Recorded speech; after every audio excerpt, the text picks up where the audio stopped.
What is up, guys? First, a kind of random thing. I'm actually going to hit 250,000 subscribers today, and that is crazy. That is 250,000. I just wanted to say thank you. I really do appreciate it, and I love all of you who watch my stuff. I might do a special video, but I'm not really too sure what to do, so if you have any ideas, please comment down below.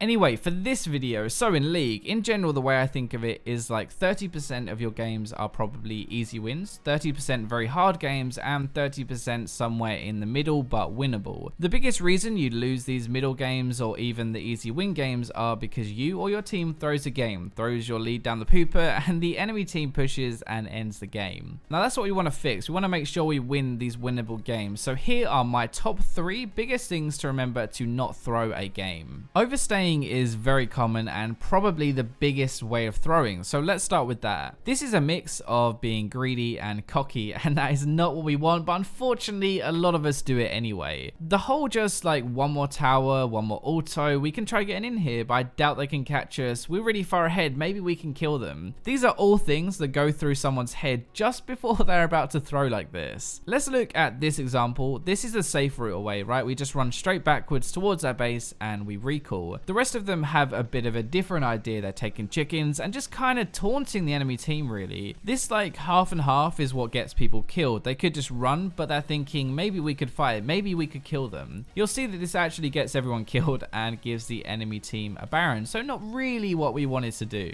The point here is to know when enough is enough. If you take the objective and you have nothing left to gain, then why take the risk of fighting when you're low health and stuff is on cooldown? This is the #1 way you'll gift Baron to the enemy team. You take objectives, take an inhib, take a tower, but don't push it too far and watch their respawn timers. Second thing, sometimes you just have to let your teammates die. People get caught, people dive in when they shouldn't, and a lot of the time it's better to just let them die, spam ping back to the rest of your team and defend again until they're up. The problem here is like most people have this attitude of, well, they got a kill, so we need to go in and get 1-2 to even it out. That is not how this game works. A kill doesn't mean a ton, but all of you dying does, so let's just take the lesser of 2 bad situations. It's actually a typical gambler attitude. Actually, now I'm not saying, by the way, you're all little gamblers, but it's the same idea. When you lose £200, you think, okay, I'll put 50 more in and try to win that money back. I can't go home when I'm down money. That is exactly what ends up losing people a ton more, and that's the same in League. You take a small loss to prevent a bigger one.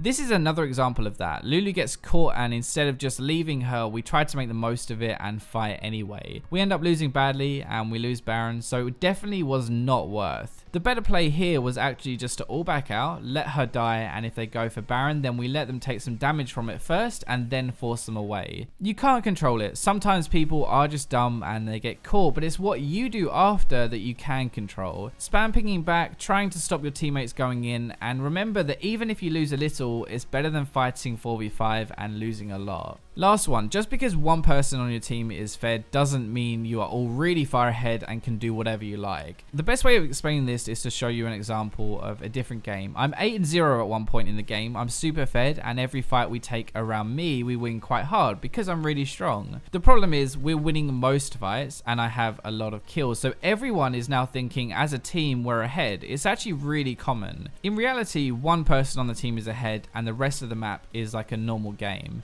If we look at the gold graph for this game, we're only 500 gold ahead at this point, and that is nothing. Even though I'm 5-0, I have the same CS as Lucian, and these are kills against people who have died multiple times in a row and aren't worth as much. I'm actually only about 1500 gold ahead of Lucian right now, which is a good lead, but it's not massive. The point is, just because you see someone has a lot of kills on your team, it doesn't mean you're really far ahead in the game and you can start playing really aggressively. The biggest thing you can take away from this is fight with the strong one. If you fight with them, then you are using that gold lead they have, but if you don't, then it doesn't even matter that they're fed because you aren't using them. If one of your teammates is really strong, then the best way to not let go of a lead and to not throw is stay with them, group with them, and use that gold advantage they have. Anyway, I hope you enjoyed the video. I think these examples should be really useful for you to go into your games and recognize the same things, but thank you again for 250,000 subs. Remember to like, subscribe, comment, share, but for now, as always, I'll leave you with the robots.